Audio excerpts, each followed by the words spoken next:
Hello everybody, we are back with the act second of the play Macbeth। और act second का first scene पढ़ने वाले हैं अपन। और ये मैकबेथ जो है उसके कासल का कोर्ट है, उसका आंगन बोल सकते हो, मतलब उसके अंदर का पार्ट है ना। और इसमें बैंक्वो और फ्लेंस जो है दोनों प्रवेश करते हैं, उनके हाथ में टॉर्चेस हैं। ओके, बैंक्वो पूछता है कि क्या टाइम हुआ होगा फ्लेंस, मतलब बॉय बोल के संबोधित कर रहा है उसको, और टाइम के बारे में बात कर रहा है। कहता है कि चंद्रमा जो है वो छिप गया है, पर मैंने अभी घड़ी के घंटे की आवाज़ तो नहीं सुनी है। तो बैंक्वो बोलता है कि वो चांद तो जो है वो 12 बजे छिपता है। पर फ्लिंस बोलता है कि मेरे हिसाब से तो 12 बजे से ज़्यादा है, लेटर मैंने ज़्यादा टाइम हुआ है ना। तो फिर वो बोलता है ठीक है, मेरी स्वॉर्ड मतलब मेरी तलवार जो है पकड़ो, है ना। और आसमान में जो आज है ना, हस्बेंड्री वर्ड यहाँ पे यूज़ हुआ है किसके लिए, मितव्ययता, यानी कि जो बोलते हैं ना कंजूसी, उसको बोलते हैं। तो आज आसमान में भी थोड़ी सी क्या हो रही है, कंजूसी हो रही है कि उन्होंने अपनी कैंडल्स को क्या कर रखा है, बुझा रखा है, मतलब अंधेरा है ना। और ये भी पकड़ो, वो मशाल भी पकड़ाता है उसको अपनी, है ना। और फिर वो बोलता है कि मेरी जो आंखें हैं ना, वो ऐसा लगता है कि नींद के कारण, बहुत भयंकर नींद के कारण झुकी पड़ी है, जैसे कि कोई इस पर किसी ने लीड यानी कि शीशा डाल दिया हो, है ना। फिर भी मैं सोना नहीं चाहता, है ना। कुछ ऐसा मतलब कहने का भावार्थ है कि उसको नींद आ रही है पर वो सोना नहीं चाह रहा है। क्यों नहीं सोना चाह रहा है, होता है ना कई बार इंट्यूशन की कुछ गलत होने वाला है। तो फिर वो क्या बोलता है, वो भगवान या जो गॉड्स हैं पर स्वर्ग में, उनको बोलता है कि सोते समय मेरे मन में जो कभी भी पाप भरे हुए काले विचार उठते हैं ना, उन्हें रोक दो। मतलब मेरे अंदर जो कुछ भी गलत विचार आते हैं वो उनको मत आने दो। इतने में मकबत आता है, उसके साथ भी एक सर्वेंट है और एक टॉर्च है, मशाल है। तो गिव मी माई स्वॉर्ड, वो बैंक्वो ही बोल रहा है मुझे मेरी तलवार दो। हु इज देयर, कौन है, तलवार दो। क्यों कहा उसने, थोड़ा सा अलर्ट हो गया वो, क्यों आ रहा है। तो मकबत बोलता है कि डरो मत, तुम्हारा फ्रेंड ही हूँ मैं। तो बैंक्वो बोलता है कि आप अभी तक सोए नहीं क्या, है ना। राजा तो सो गए हैं, है ना। आज वो बहुत ज़्यादा ही खुश थे, है ना। और उन्होंने तुम्हारे जो सेवक हैं उनको बहुत सारे क्या भेजे हैं, सम्मान भेजे हैं, पुरस्कार भेजे हैं ना। तुम्हारी पत्नी ने उनका बहुत ही हार्दिक तरीके से स्वागत किया है, इसलिए उन्होंने डायमंड जो है उसको एक गिफ्ट के रूप में भेजा है। और नाउ अब वो जो है वो बिल्कुल शांति के साथ और हैप्पीनेस के साथ सो गए हैं। ये बात थी जो बैंक्वो है वो मैकबेथ को बता रहा है। नाउ फिर मैकबेथ क्या रिप्लाई करता है कि हमें पूरी तरह से टाइम नहीं मिला था उनके स्वागत के लिए, इसलिए कुछ ना कुछ कमी तो जो उनके वेलकम में जरूर रह गई होगी, जो कि अगर हमें ज़रा समय मिलता तो नहीं रहती, है ना। फिर बैंक्वो रिप्लाई करता है कि भाई जो भी हुआ है ना, अच्छा ही हुआ है। तो फिर वो उसको बोलता है कि मैंने कल रात को ना सपने में उन 3 विचेस को देखा था, मतलब 3 डायन बहनों को, है ना। और तुम्हारे लिए तो भाई उनकी कुछ बातें सही भी हुई हैं। मैकबेथ बोलता है कि मैं उनके बारे में अभी कुछ सोचना नहीं चाह रहा हूँ, या चाहता नहीं सोच रहा हूँ, है ना। पर यदि तुम भी पर फिर भी तुम अगर चाहो, अगर तुम समय निकालो, तो हम इसके बारे में बैठकर कोई ना कोई बात करेंगे। तो बैंक्वो बोलता है कि भाई आपको जब भी उचित लगे, है ना। ये जो वर्ड है काइंडेस्ट लेजर, मतलब मैं तो तैयार हूँ आपको जब भी उचित लगे, है ना। फिर मकबत जो है, आगे बढ़ते हैं हम। मकबत जो है रिप्लाई करता है क्या कि अगर तुम मेरी बात को मानो, है ना, जब भी तुम मानो मतलब व्हेन इट इज, तो इससे तुम्हें क्या मिलेगा, सम्मान ही मिलेगा, ऊंचा सम्मान ही मिलेगा। मतलब तुम्हें वो इनडायरेक्टली उसको बोल रहा है कि तुम्हें फायदा होगा बहुत, है ना। बैंक्वो फिर उसको रिप्लाई देता है कि मैं मानूंगा, लेकिन इस नए सम्मान को पाने के लिए मैं लोगों तथा जो हमारा किंग है उसके हार्ट में मेरा जो कुछ भी रिस्पेक्ट है उसे खोना नहीं चाहता। मतलब जो पहले से मेरे पास है सम्मान लोगों के मन में, हार्ट या किंग के मन में, वो खोना नहीं चाहता, है ना। अगर मेरी आत्मा, मेरी सोल पहले की तरह ही मतलब बिल्कुल अनटच्ड रहे, पवित्र रहे, और किसी प्रकार का विश्वासघात मुझे नहीं करना पड़े अपने किंग के प्रति, तो मैं तुम्हारी बात ज़रूर मानूंगा। मतलब बैंकों ने उसको साफ साफ बता दिया है कि अगर तुम कुछ गलत करने वाले हो तो मैं तुम्हारे साथ नहीं हूँ, क्योंकि ऐसा करने से हमारा जो किंग है उसके प्रति विश्वासघात होगा और वो मैं नहीं करूँगा। ओके, तो मैकबेथ बोलता है ठीक है, तुम थोड़ा जाके आराम कर लो, रिपोज में आराम कर लो। बैंको बोलता है कि थैंक यू सर, और आपको भी मैं ये बोलूँगा कि आप भी आराम कर लो। इसी तरह से बैंको और फ्लेंस जो है वो वहाँ से निकल जाते हैं। फिर मैकबेथ जो है, क्योंकि आप जानते हो मैकबेथ के हाउस का सर्वेंट भी आया था, तो अब वो मैकबेथ क्या बोलता है, जाओ और जाकर अपनी जो मालकिन है, स्वामिनी है, मतलब मेरी पत्नी जो है, उससे जाकर कह दो कि जब मेरा ड्रिंक रेडी हो, है ना, तो घंटी बजा दे और जाकर सो जाओ। सर्वेंट भी सो जाता है। अब ये भी, इसमें भी देखिए, ये घंटी बजा दो जो वर्ड है, ये घंटी बजा दो वर्ड जो है, ये भी जरूरी नहीं है कि वो ड्रिंक के लिए बोल रहा हो।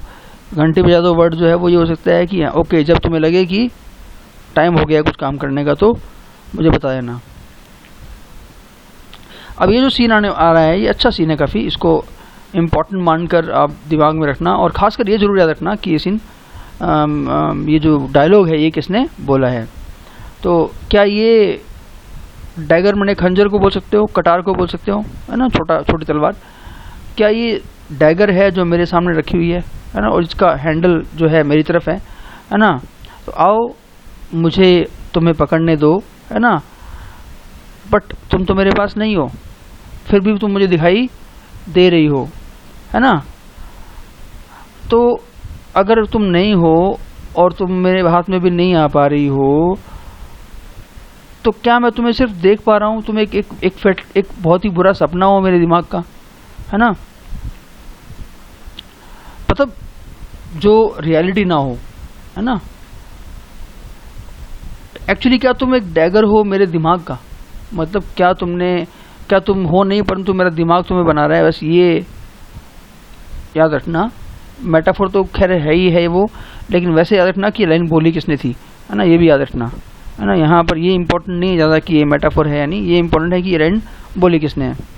और एक तुम, बाकी ये बातें बहुत इजी हैं कि एक तुम बिल्कुल धोखा देने वाला क्रिएशन हो, एक मतलब तुम हो नहीं परंतु तुम दिखाई दे रही हो, और तुम किस दिमाग का क्रिएशन हो, उस दिमाग का जो बहुत ज़्यादा बुरी तरह से ऑप्रेस्ड है ना।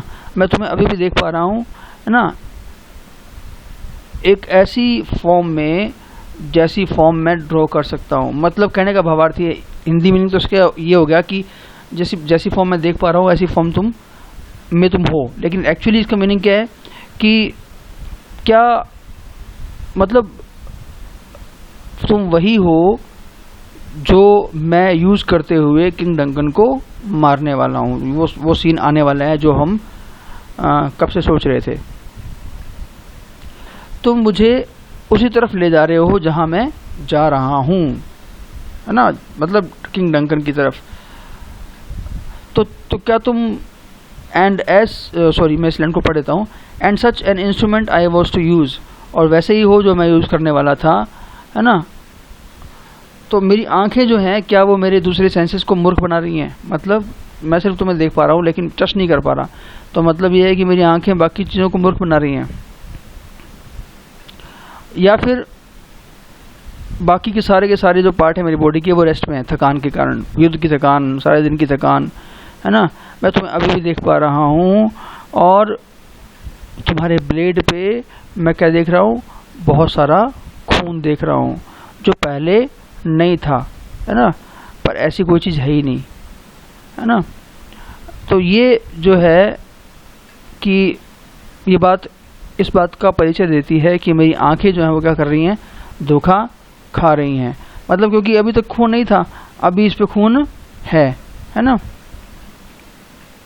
ओके, तो उसके बाद फिर वो थोड़ा चेंज करता है बात को। वो क्या बोलता है कि इस समय आधी से ज़्यादा दुनिया जो है ना वो क्या पड़ी है, सोई पड़ी है।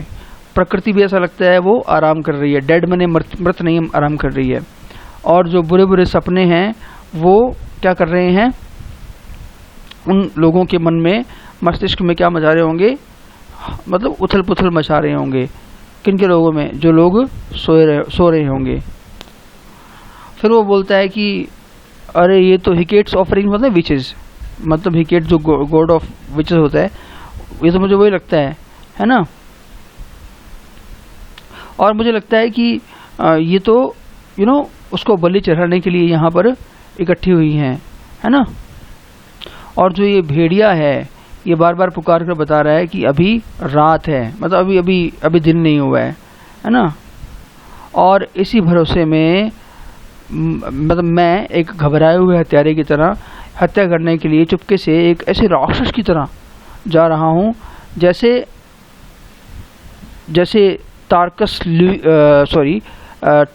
ल्यूरिसिस, ये जो टार्किन वर्ड यूज़ हुआ है वो एक रेपिस्ट के लिए यूज़ हुआ है, जो रोमन था। तो मतलब बहुत ही क्रूअल टाइप का था, वो मर्डरस था। अपने आप को कंपेयर कर रहा है उससे, याद रखना ये बात। टार्किन है ना, इसको अपने हिंदी भाषा में टार्किन ल्यूक्यूरिस बोल सकते हैं। ल्यूक्यूरिस तो इसके आगे का वर्ड है जो इसने यहाँ शॉर्ट में दे रखा है। वो अपने आप की तुलना कर रहा है। अभी भी वो काम करने जा तो रहा है, लेकिन उसके मन में अभी भी गिल्ट का भाव जो है वो आ रहा है ना। तो वो मैं एक ऐसे भूत की तरह मतलब चले जा रहा हूँ जैसा कि ये वो टार्किन था, रोमन रेपिस्ट, है ना। फिर वो अर्थ को बोलता है कि earth don't listen to my steps, मेरी कदमों की आवाज़ को सुनना मत। क्यों सुनना मत? ताकि तुम्हें उसका डायरेक्शन का पता ना लग जाए, है ना। मुझे डर लगता है कि ये जो स्टोन्स हैं, पत्थर हैं, वो लोगों को मेरे वेयर अबाउट का बता देंगे, मतलब मैं कहाँ जा रहा हूँ ये बता देंगे, है ना। और उस साइलेंस को तोड़ देंगे, जो साइलेंस मुझे चाहिए ये काम करने के लिए, जो सूट करती है मेरे इस काम करने को, है ना। और जब मैं इस प्लान के बारे में बात कर रहा हूँ, डंकन जी रहा है, मतलब अभी तक मरा नहीं है वो, है ना। और ऐसी बातें जो मैं कर रहा हूँ ना, कोल्ड बने इमोशनल, मतलब वो बातें जो हैं इस तरह के भारी भरकम काम को जो मैं करने वाला हूँ, आवेश उस काम के लिए जो हीट चाहिए, उस हीट को क्या कर देती हैं, ठंडा कर देती हैं, है ना। घंटी बजती है और फिर क्या बोलता है, मैं गया और मैंने ये काम कर दिया। ये अभी मैं हिंदी कर रहा हूँ सिर्फ इसकी। और मुझे ये घंटी बुला रही है और डंकन सुनना मत इस घंटी को, है ना। डंकन तुम मत सुनना, क्योंकि ये आखिरी घंटी है, निर्मली घंटी आखिरी, जो तुम्हें नरक या स्वर्ग या नरक में बुला रही है ना। तो मतलब ये एक तरह से, मैंने कहा था ना वो घंटी शराब वाली घंटी जरूर नहीं शराब वाली हो सकता है कि ये घंटी उसके लिए ये एक चिन्ह हो कि भाई तुम्हें अब काम करना है। तो वो मैं जा रहा हूँ और वो घंटी मुझे बुला रही है, और तुम मत सुनना डंकन इसको, है ना, क्योंकि तुम्हारे जीवन की ये आखिरी घंटी है जो तुम्हें स्वर्ग या नरक में बुला रही है। That will be all.